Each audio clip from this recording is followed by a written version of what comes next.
Vou contar a história de minha mãe chamada Teresa. A minha mãe, ela sentia-se bem antes de se converter, ela sentia-se mais ou menos bem levando sua vida. Ela dizia consigo mesma: talvez Deus existe, mas Ele está tão distante, duvido que Ele se preocupe comigo de forma especial. Ela vivia preocupada com o futuro, principalmente em relação aos filhos e o futuro deles. Pela graça de Deus, os filhos cresceram e foram se virando. A gente se mudou de casa quando eu tinha uns 14 anos de idade. Depois que meu pai comprou a casa, a senhora que vendeu, ele alertou que as vizinhas do nosso lado eram macumbeiras. Elas eram duas irmãs de idade mais avançada, né? O pai dessa senhora que vendeu a casa morreu ao cair do telhado da casa que meu pai comprou. Ou seja, era uma casa onde já tinha havido uma morte ali dentro, né? Para a ex-dona, né? Isso foi algum trabalho de feitiçaria.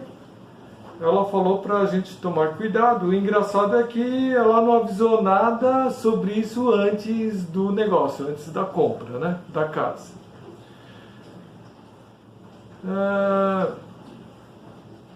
Assim que mudamos, minha mãe achou que se ela fosse legal, nenhum problema aconteceria. E de fato houve uma certa paz por alguns anos.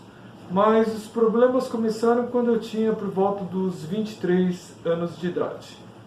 Elas eram cabeleireiras e começaram a jogar cabelo no nosso quintal.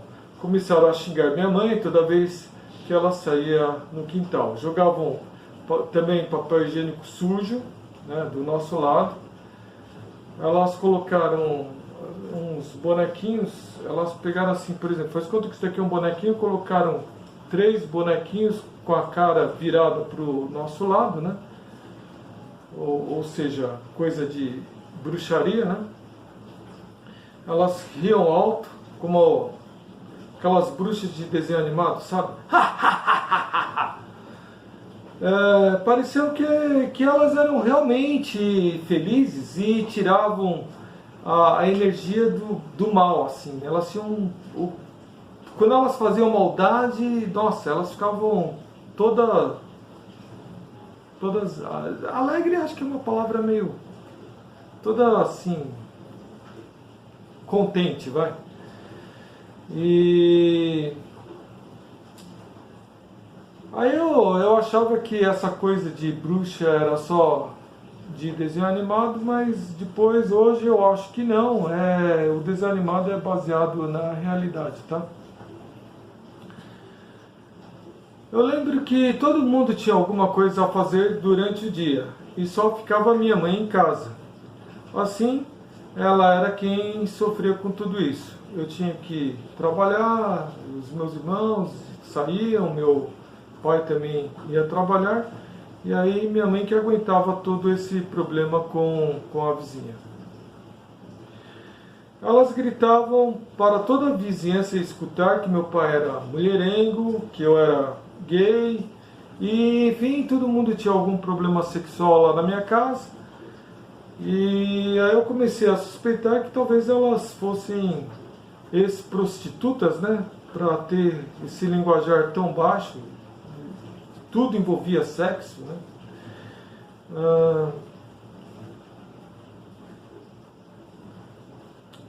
Então,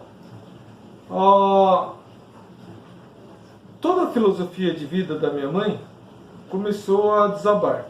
Ela sempre achava que as pessoas seriam boas para ela porque ela era uma pessoa boa. Mas no meio daquela bagunça toda, obviamente sua filosofia de vida estava errada. Ela não tinha ideia em como enfrentar a opressão maligna. Esse mundo era totalmente desconhecido por ela.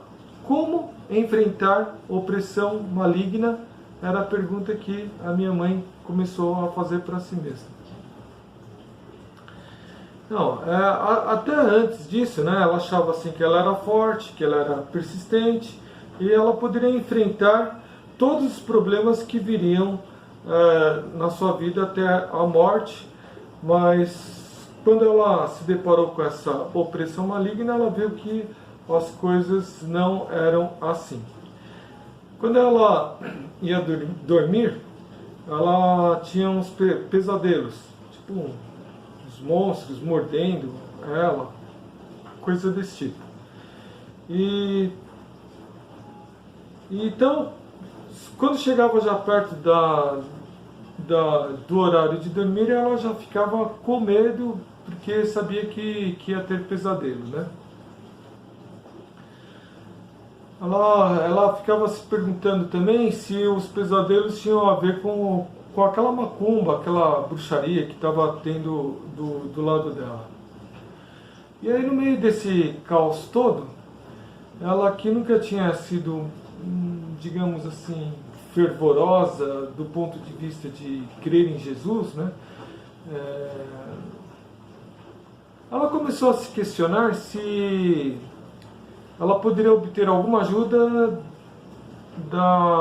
de alguém da igreja. Ela conhecia uma pessoa, era a tia Ana, que era professora de escola dominical, né? E todo mundo chamava ela de tia Ana, né? E aí ela ficou se perguntando, será que a tia Ana não poderia estar me ajudando nesse problema todo? E aí ela pegou o telefone, ligou para a tia Ana, e aí a tia Ana chamou ela, né, orou junto, chamou para ir para a igreja junto com ela, e deu a maior força para minha mãe sair daquele problema todo. Mas isso é o que eu vou estar contando daqui a pouco, tá? Agora a gente vai passar para a Bíblia. E então a gente vai ver que tinha uma coisa um pouco parecida que acontecia na época de Jesus. A gente vai estar lendo Mateus 14, dos versículos 13 a 22. E eu vou começar aqui com o versículo 13. Ouvindo o que havia acontecido, Jesus retirou-se de barco, em particular para um lugar deserto. As multidões, ao ouvirem falar disso, saíram das cidades e o seguiram a pé. Então, primeiro, as pessoas tinham ouvido o quê? Quer dizer, ouvindo o que havia ocorrido, Jesus retirou-se de barco. O que tinha ocorrido era que João Batista havia sido assassinado, né? Então, Jesus ele sai de barco, indo para um lugar deserto. E imagina que tem, na margem do mar da Galileia, imagina que tem um homem com uma doença grave. Ele está desesperado, ele não sabe como resolver o problema, aí ele vê Jesus no barco, ele tem uma boa ideia de que Jesus cura, tem esse poder de cura, né? Daí ele começa a correr assim, pela margem do mar da Galileia, olhando para Jesus e querendo descobrir onde que Jesus vai parar com o barco para pedir ajuda a Jesus. Aí tem um outro homem, ele está angustiado, ele tem um problema enorme no coração, ele brigou com não sei quem, ele está querendo se matar, sei lá o que aconteceu com ele, mas ele vê Jesus e ele fala, não, eu preciso ouvir alguma coisa dele, ele é o rabi, ele é o mestre, eu quero ouvir alguma coisa dele. Ele também sai correndo pela praia, pela margem do mar da Galileia, olhando para Jesus, querendo descobrir onde é que Jesus vai parar, porque eu tenho que ouvir alguma coisa de Jesus. E aí um monte de outras pessoas também começaram a andar aí, correr, andando pela praia, né, do mar da Galileia, acompanhando Jesus com os olhos.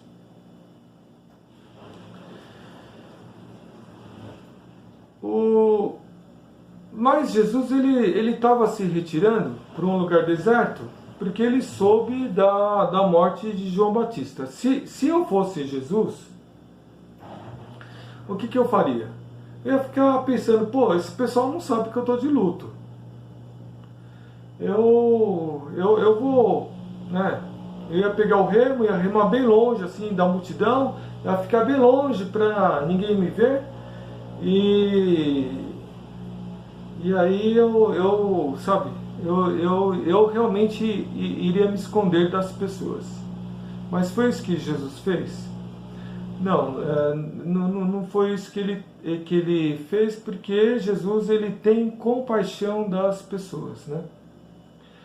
E a gente poderia imaginar também que a minha mãe, na hora que ela estava sofrendo aquela opressão maligna, a minha mãe também, se ela tivesse, né, lá no Mar da Galileia, ela teria visto Jesus no barco e teria corrido e estaria também se perguntando, né, junto com a multidão, onde é que Jesus vai parar? E ela iria correndo para Jesus pedindo socorro. Eu não sei lidar com opressão maligna. Jesus, me ajuda. Jesus, me ensina alguma coisa. Eu não sei lidar com isso. Só o Senhor pode lidar com isso. Bom, Jesus ele para na região de Betsaida, né? E a multidão se achega a ele. Quando Jesus saiu do barco e viu tão grande multidão, teve compaixão deles e curou os seus doentes, como está no versículo 14. Bom, e o que Jesus fez? Ele teve compaixão da multidão e, em especial, ele teve compaixão da minha mãe. Então, é como se minha mãe se achegasse a Jesus e Jesus passou a escutar, né, o problema dela com as suas vizinhas. A polícia não quis ouvir, mas Jesus, muito acima da polícia, né, estava lá ouvindo a minha mãe. Bom, aí Jesus passa boa tarde daquele dia curando e ensinando as pessoas. Mas estava ficando tarde, naquela época não tinha luz elétrica, não tinham ruas iluminadas, as pessoas iam precisar de voltar e elas tinham que preparar a janta antes que o sol se colocasse. Aí, lendo no versículo 15, ao cair da tarde, os discípulos aproximaram-se dele e disseram: "Este é um lugar deserto e já está ficando tarde. Manda embora a multidão para que possam ir aos povoados comprar comida." Respondeu Jesus: "Eles não precisam ir, deem-lhes vocês mesmos o que comer." Eles disseram: "Tudo que temos são 5 pães e 2 peixes." "Tragam-nos para mim", disse ele, e ordenou que a multidão se assentasse na grama, tomando os 5 pães e os 2 peixes e olhando para o céu, deu graças e partiu os pães. Em seguida deu aos discípulos e estes à multidão.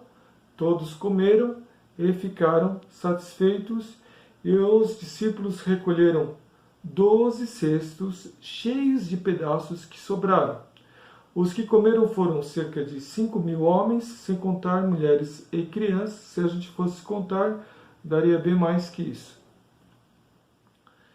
Então, além de curar, Jesus não parou por aí. Ele se preocupou em como as pessoas sairiam daquele lugar deserto e se alimentariam. Quando as multidões viram os 12 cestos cheios de comida, elas ficaram de boca aberta e devem ter dito, né? Emanuel, Deus está aqui, Deus está conosco, né? Admirável. Logo em seguida, Jesus insistiu com os discípulos para que entrassem no barco e fossem adiante dele para o outro lado, enquanto ele despedia a multidão. Então, mesmo depois da multiplicação, Jesus fala para os discípulos irem à frente dele enquanto ele se despedia da multidão. Seria como se ele fosse falar com a minha mãe, perguntasse se está tudo bem, se ela ia chegar bem em casa, dando tchau para minha mãe. Ou seja, Jesus ele é realmente o bom pastor que cuida das suas ovelhas, como está em Salmo 23. O Senhor é o meu pastor, nada me faltará. Então, voltando à história da minha mãe para os dias de hoje. Aí ela passou a frequentar a igreja da Tiana e começou a acreditar que Jesus estava com ela e que ela poderia vencer essa luta espiritual no poder de Jesus. Ela foi ficando cada vez mais confiante, talvez tenha ficado confiante demais. Por que isso? Porque deu um problema bastante grave. O fato é que em uma discussão com as vizinhas, minha mãe ficou bastante nervosa, quebrou uma garrafa de vidro no muro. As vizinhas chamaram a polícia dizendo que minha mãe estava louca e que elas podiam se machucar. Veio o carro de polícia, minha mãe foi parar na delegacia de polícia. Ela achou que seria um bom momento para explicar o que estava acontecendo. Ela contou que as vizinhas, além da bruxaria, infernizavam a vida dela, jogando lixo na casa, que zombavam dela constantemente. E até mesmo as duas chamavam outras vizinhas para participarem lá da festa de colocar a minha mãe para baixo. Mas, depois que minha mãe contou tudo, a polícia não estava nem ouvindo. Minha mãe falando, a polícia não estava ouvindo. E a polícia falou assim para minha mãe: olha, se você fizer isso de novo, você vai voltar para cá e vai acontecer algo pior para você. Aí o mundo da minha mãe desabou, porque ela, naquele momento, ela já estava frequentando a igreja, então ela achou que Jesus estaria com ela, que ela ia vencer tudo quanto era batalha assim, espiritual, problema com a vizinha. Aí, quando aconteceu isso, minha mãe ela começou a se questionar se ela não tinha sido abandonada por Deus. Em sua misericórdia, Deus deu um sonho para minha mãe. Ela sonhou que Jesus estava... Ela sonhou com Jesus e Jesus mostrou uma cobra para ela. Falou para ela comer a cobra. Minha mãe tem nojo de cobra, mas como Jesus mandou, ela foi comer a cobra. Ela acordou. Aí quando ela acordou, ela ficou pensando no que significaria esse sonho. E ela entendeu que Jesus estava com ela naquele problema, no meio daquela opressão maligna toda, e que ela venceria no poder de Jesus, fazendo o que Jesus mandasse, não fazendo o que ela quisesse fazer. E assim as coisas foram melhorando. Isso significava que a minha mãe não deveria revidar o mal pelo mal. Enquanto as bruxas rogavam pragas, a minha mãe orava para que elas se arrependessem e crescem em Jesus. Por outro lado, a minha mãe, que antes tinha medo de bruxaria, ela deixou de ter medo porque ela confiava em Jesus, Ela, que antes queria ter apenas uma ajuda temporária do alto, ela passou a ter a alegria de estar com Jesus, ter paz, e Jesus foi transformando a mente da minha mãe.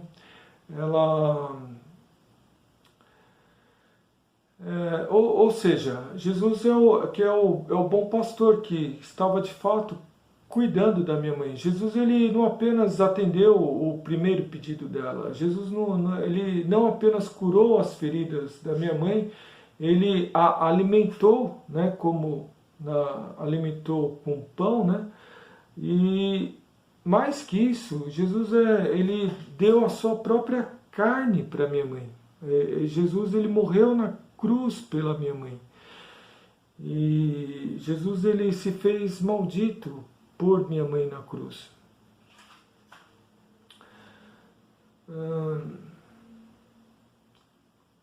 Então, aí com o tempo, né, minha mãe foi cada vez ficando mais firme no Senhor e vencendo batalhas espirituais, a ponto de que as bruxas que eram todas alegres, né, elas foram murchando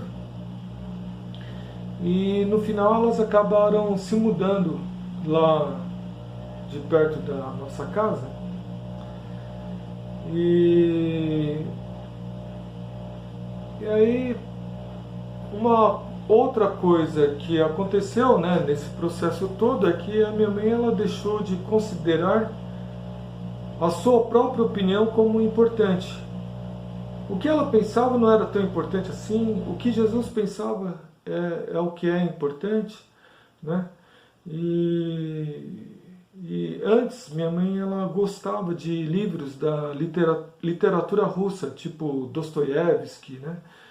E depois que aconteceu tudo isso, a minha mãe, assim, todos os outros livros não eram nada diante da Bíblia. E ela lia a Bíblia direto, né? Bíblia, comentários e diversos outros livros, mas assim, ligados todos à Bíblia.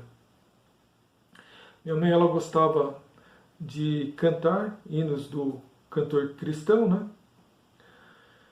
E a outra coisa também é que minha mãe ela tinha prazer de ir para a igreja, né? E aí, mesmo quando ela ficou com Alzheimer, ela fazia questão de ir para a igreja, chegava domingo, ela corria assim para o carro, né?